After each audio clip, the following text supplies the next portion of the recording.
Elizabeth Arden Biography. Entrepreneur, 1884 to 1966. Beauty pioneer Elizabeth Arden opened the doors of her first salon in 1910.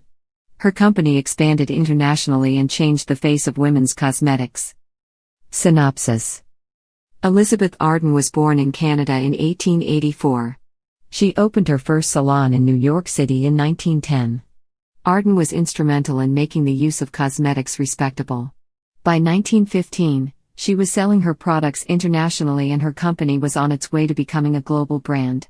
In 1966, Arden died at the age of 81. By that time, there were more than 100 Elizabeth Arden salons around the world. Early life. Elizabeth Arden was born Florence Nightingale Graham on December 31, 1884, in Woodbridge, Ontario, Canada. The fifth of 5 children, she was raised in a farming family that struggled to make ends meet.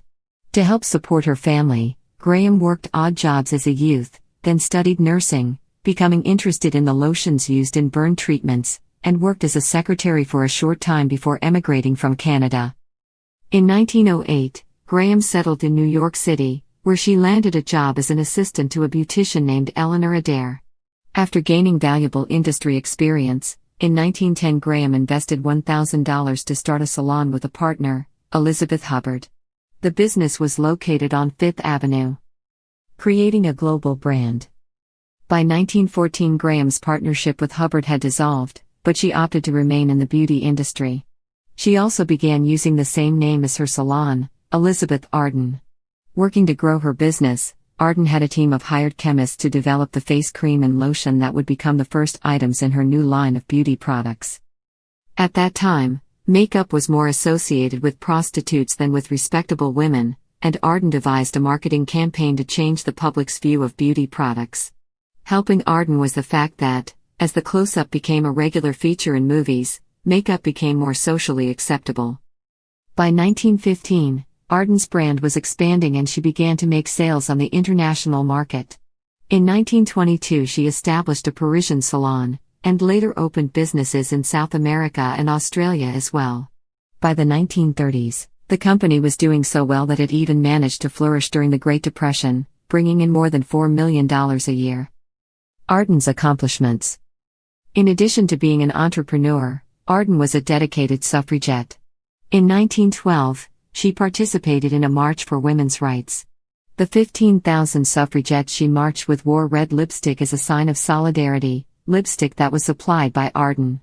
Later on in her career, she would develop a special line of cosmetics for women serving in the military.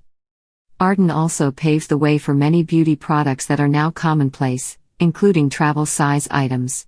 Additionally, she was the first to offer in-store makeovers and operated several high-end spas, where clients could retreat from the world to be pampered and receive beauty treatments. Much of Arden's drive stemmed from her competition with Polish beauty entrepreneur Helena Rubinstein. Despite never meeting in person, the two women worked to outdo each other in the development of new products. Enjoying the wealth amassed from her flourishing business ventures, Arden also branched out to owning racehorses, caring for them with the same attentiveness that she brought to her clients. In 1945 Arden founded the Main Chance Farm, and the following year she was featured on the cover of Time magazine in a story about her success in the male-dominated world of horse racing. In 1947, an Arden thoroughbred named Jet Pilot won the Kentucky Derby. Death and legacy. Arden died in New York City on October 18, 1966. It was only after her death that the public learned she had been 81. She had withheld her age to give the impression of timeless beauty. With hard work and skill, Arden had turned her company into one of the most recognized and successful brands in the world. Upon her death, Arden had opened more than 100 salons worldwide and had a line with approximately 300 cosmetic products. In 1971 the company was purchased by Eli Lilly for $38 million.